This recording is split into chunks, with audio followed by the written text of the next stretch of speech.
At 2:30 a.m. on July 26, 2025, the area above the signal factory was preparing to withstand an unprecedented seismic shock. In just 6 minutes, a fleet of An-196 Liutyi drones, each a $15,000 bargain, will reduce Russia's $500 million electronic warfare center to a dazzling scrapyard, 335 miles away in a cramped, stuffy basement. Ukrainian drone operators from the elite Corn unit of the SBU were watching the brightly lit Starlink screens. They weren't the only ones watching. In a sterile, state-of-the-art command center in Kiev, General Kirill Budanov, the legendary head of Ukraine's GUR military intelligence, leaned forward, his eyes fixed on a massive screen displaying the exact same feed. Their target is the Russian signal plant. This isn't just any factory. It's the sole production facility for Russia's most advanced electronic warfare systems. Destroying it will help Ukraine gain an unprecedented advantage. So this isn't some Hail Mary pass.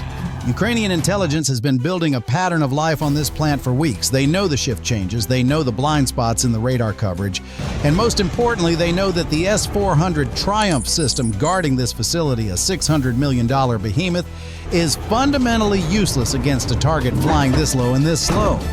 It was designed to shoot down billion-dollar jets at 30,000 feet, not to swat a glorified model airplane hugging the ground. The Russian operators inside have absolutely no idea that in 6 minutes their entire world is going to be measured in kilotons of pressure and degrees Fahrenheit. They are about to become a footnote in a masterclass on asymmetric warfare. Now let's go back to the beginning of the campaign at 0030. 6 An-196 Liutyi drones lifted off from a muddy field near Zaporizhzhia. They immediately dropped to a gut-wrenching 130-foot altitude, hugging the terrain to stay hidden.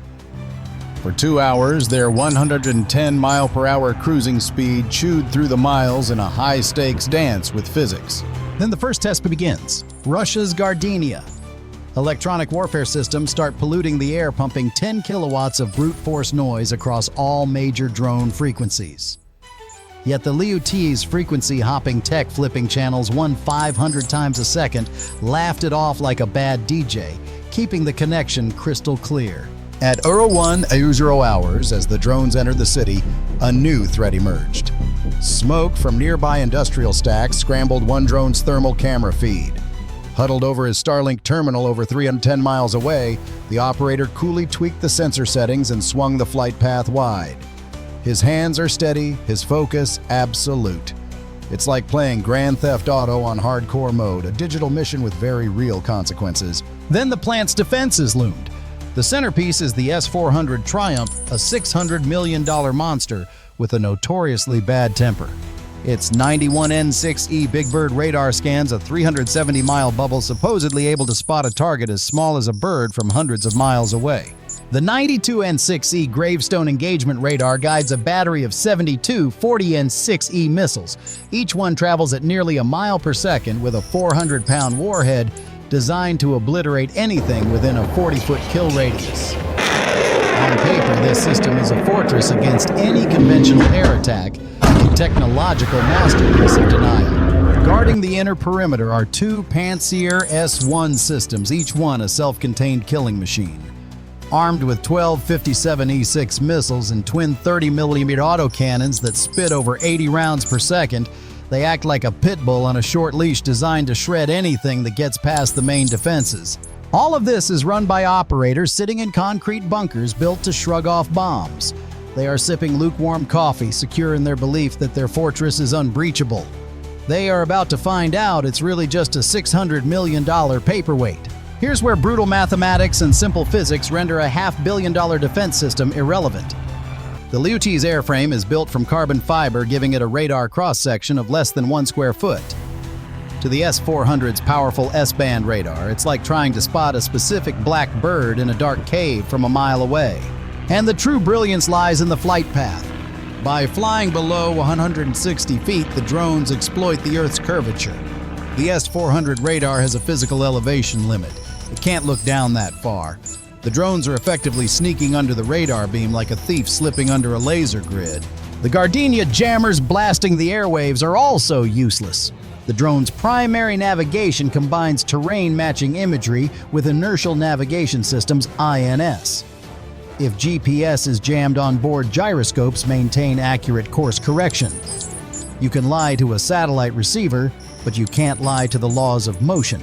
Ukrainian operators also use AI pathfinding to exploit the S-400's known 5-second reacquisition delay between radar sweeps.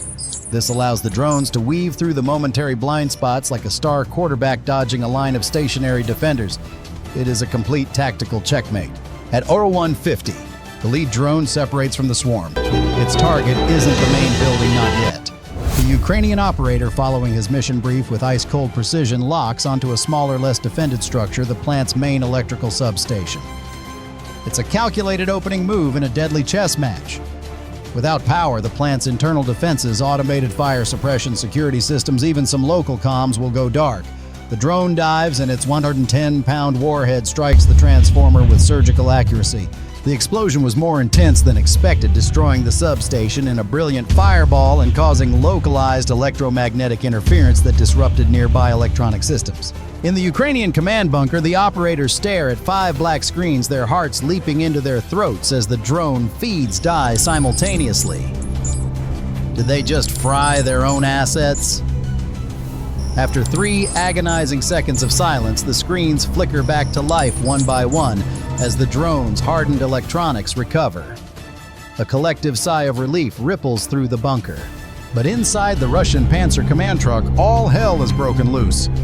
The lights flicker violently, the main radar console shorts out with a fizz, and the truck is plunged into darkness save for the red glow of emergency backup lights. The junior lieutenant screams, "What was that system failure report?" His initial assumption is a catastrophic equipment malfunction. It couldn't possibly be an attack. Not here. But then a guard's frantic voice crackles over the radio. "The substation is on fire! It's gone!" The lieutenant's blood runs cold. The realization hits him like a physical blow. They are under attack. At 0210 hours, the real problem for Ukraine has just begun. The explosion has thrown a massive cloud of ionized dust, superheated gas, and metallic shrapnel into the air directly in the flight path of the other drones. This isn't just smoke. It's a self-generated storm of chaos. The thermal sensors on the following drones are now useless, blinded by the intense uniform heat of the cloud. Their laser designators can't penetrate the dense particulate matter. They are now flying blind into a hurricane of their own making. The mission has shifted from a high-tech surgical strike to a brutal close-quarters brawl. The Russian lieutenant rebooting his systems to auxiliary power orders his gunner to switch to manual optical targeting. He can't get a radar lock, but he can see the vague silhouettes of the drones against the raging fire of the substation. "Fire, fire at anything that moves!" he bellows. The Panzer's twin 30mm cannons erupt not with precision, but with panicked, indiscriminate rage, spewing a wall of tracers into the smoke-choked air. The Ukrainians are now flying blind into a hail of unguided, chaotic cannon fire. It is in this moment of pure desperation that one Ukrainian operator plays his trump card. He activates the fiber optic cable. The pristine video feed cuts through the chaos, showing a terrifying pilot's eye view of flying through the swirling debris cloud, while red tracers zip past like angry claws. Physics, though, plays hardball. As he makes a sharp correction to avoid a particularly dense burst of cannon fire, the drone lurches violently. A shower of sparks erupts. His lifeline, the fiber optic cable, has snagged on a mangled, drooping power pylon that was damaged by his own team's first explosion. His knuckles turn bone white as he fights the joystick. His drone, the one with the only clear view of the target, is now a tethered, explosive yo-yo fighting against a storm it helped create. The final 20 seconds are a heart-pounding rodeo. 4 of the drones are flying blind, navigating by gyroscopic dead reckoning through the chaotic storm cloud. Their operators can only hope their last known coordinates for building number 2 are accurate. They push their throttles to the maximum, engines screaming at spinning their propeller tips at over 700 miles per hour as they hit their terminal velocity of 130 miles per hour. The 5th drone, the tethered one, is now the mission's last best hope for a precision strike. Its operator, wrestling with the cable's tension, forces the drone into a steep, stomach-churning dive. On his crystal-clear feed, building number 2 swells to fill the screen. Thermal imaging reveals the rooftop air conditioning units emitting heat, aiding in locating the building for a top-down strike on critical production areas below. Inside the Russian command bunker, the lieutenant watches his gunner's frantic cannon fire achieve nothing. He grabs a radio, his voice cracking with pure panic as he sees the dark shapes finally emerge from the smoke. "Intruders from the east, they are on top of us." The warning is useless, it's too late. It's a high-stakes knife fight in a phone booth, and Ukraine is holding all the blades. At 02:30, the first An-196 Liutyi, the one tethered by its snagged fiber optic cable, slams into the roof of building number 2.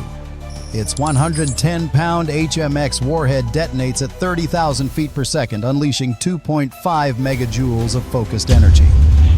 The shape charge's molten copper jet doesn't just penetrate the 12-inch reinforced concrete. It punches through it like a hot knife through butter, instantly turning the $10 million in Chinese CNC machines below into a storm of twisted incandescent shrapnel. In just a few milliseconds, the 4 blind drones arrive. One plows into the electronics workshop, its warhead igniting 100 pounds of chemical vats. The building erupts in a 330-foot fireball. The other 3 drones hammer secondary buildings, transforming the campus into a single glorious bonfire. At the Kyiv Command Center, General Budanov smiled triumphantly. Finally, their major operation had been a resounding success. An officer leaned back, took a deep breath after hours of tension, and muttered 2 words, "Slava Ukraini."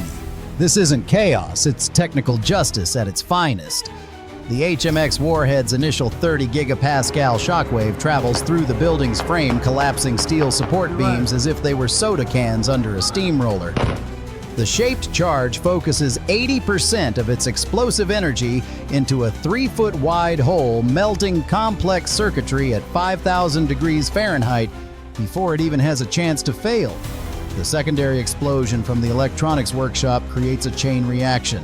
The overpressure wave rips through the compound at 26,000 feet per second, amplifying the destruction and deforming steel rebar under extreme pressure. The subsequent fire spreads rapidly, generating hot air currents and dense smoke, engulfing the plant in ash and heat. It's not just an explosion. It's a calculated physics-based middle finger proving that a $15,000 drone can humble a $500 million facility with surgical swagger. The aftermath is a smoldering junkyard. Satellite imagery taken 6 hours later shows building number 2 and the electronics workshop as nothing but rubble-filled craters. An estimated $50 million in high-end Gear 10 CNC machines, 200 workstations, and enough Topple E-jammer components to equip an entire front is now scrap metal fit for a dystopian art gallery.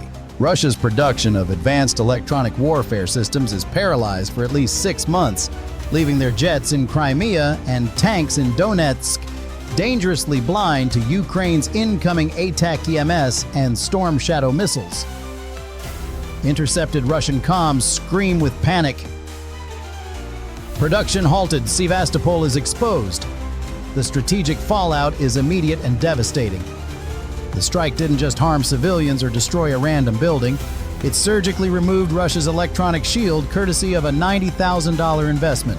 In 6 minutes, Ukraine's budget-friendly drone swarm turned a $500 million fortress into a glorified campfire. That's not just a strike, it's a Wall Street-level return on investment that sends a very clear message: brains beat bucks, comrade. So is this the end for systems like the S-400, or will Russia adapt? What do you think their engineers are desperately trying to design right now? Drop your tactical analysis in the comments below.